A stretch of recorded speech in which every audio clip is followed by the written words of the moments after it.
Hey guys, B5 here and welcome back to my channel, or if it's your first time, thank you so much for visiting me here.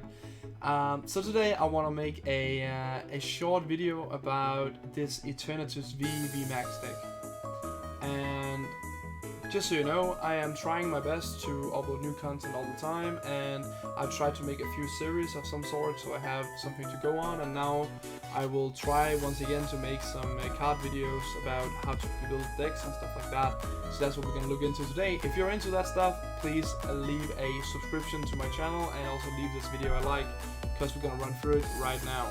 So what is this deck about? Okay, so when Darkness Ablaze were announced and we saw this beautiful Eternatus Vmax card, I instantly thought of the old Rayquaza deck. If you don't know what I'm talking about, I'm pretty sure it was from the what is it called, Roaring Skies set from X and Y, where you had this Mega Rayquaza that would do more damage for each Pokemon you had on your bench, and you will build a stadium that will make you able to have 7 Pokemon on your bench, I think, or was it 8 as well, and then it would, you know, like 1 KO everything. This is the same we have here. We have the Eternatus Vmax. The ability is actually the one we are looking at in the Eternal Zone, which will allow you to have 8 Pokemon on your bench. So that's great.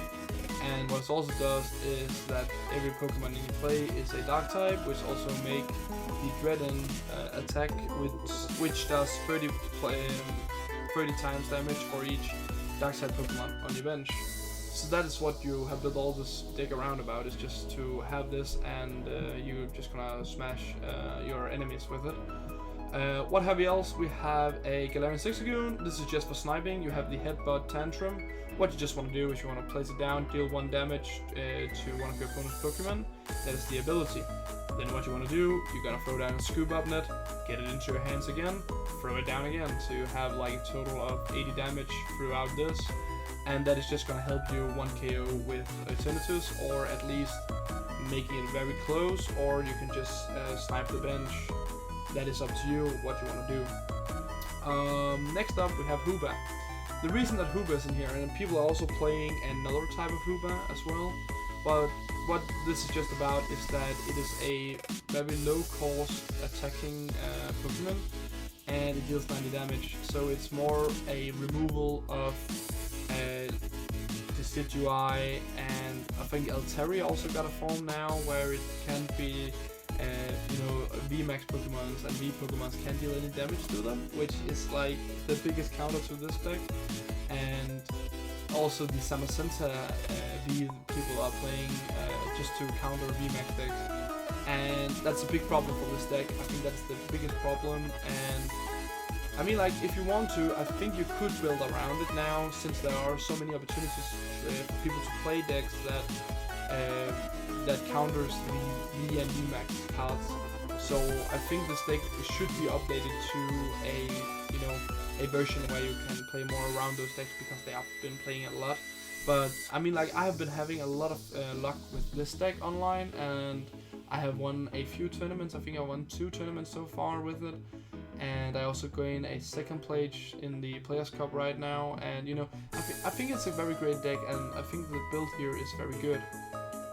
Just to, I mean, like, be complete with the deck here, we have Crobat V.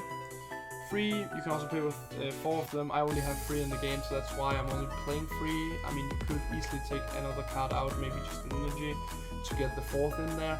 I think 3 is a good amount. Most of the time I have everything set up by turn 3, so I don't even need to use the 3rd Crobat to get more cards in my hand. But I mean, in the like that you have 3 Crobats in your prize pool, then in your prize cards, then I think it's good to have extra. But I mean, I think this build right here works. And if I just should talk you through how a normal round would start, what you want to do is that you really want to have your Eternatus, not the Vmax, but the Eternatus V down fast, get 1 energy attached to it.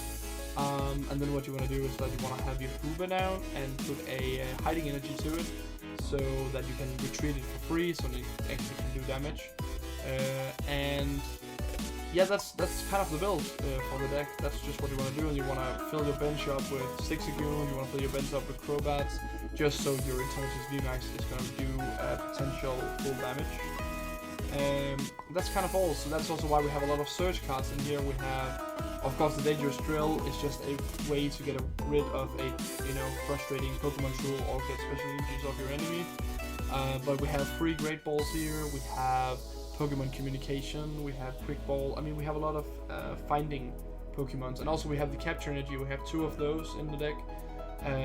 Again, what you want to do is you want to actually place them on one of your Eternatus cards, because you can use the Power Accelerator attack, even though it's a colorless energy.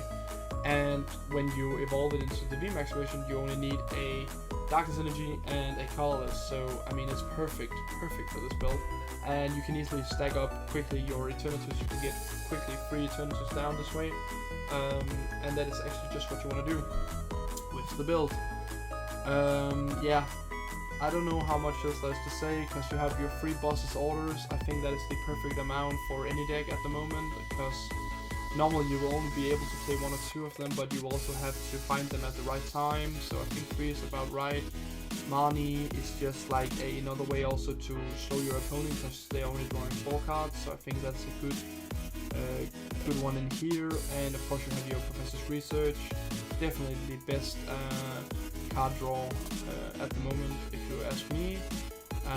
But again, Mani is also sitting back your opponent, especially if they just took 3 prize cards. Then you can throw every one of those prizes into their deck and reset them in the hand. So yeah, overall you can just like copy paste this. That's also why I made it like this, so you easily could see this while I was talking through the deck.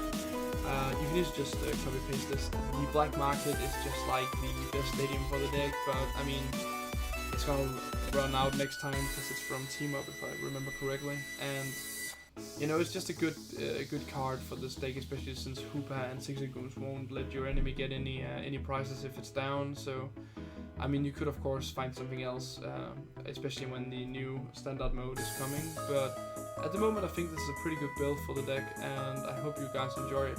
I will not make a video of how, like how do I play the deck or showing you how I play the deck. I just want to do these talking videos about them. But if you would like to see me play the decks, then please leave a comment down below and tell me, because I can easily do that as well. I just personally think that the more easy way for these decks is that you can hear me talk about the decks while you are watching how the deck looks, so you can actually make the deck while I'm speaking. So that was the idea for the video, and I hope you enjoyed it. If you did, you can also tell me that in the comments. That would be so nice. And if you want updates on new decks and other deck builds that I have done, then subscribe to my channel, and I hope I see you next time. Bye bye.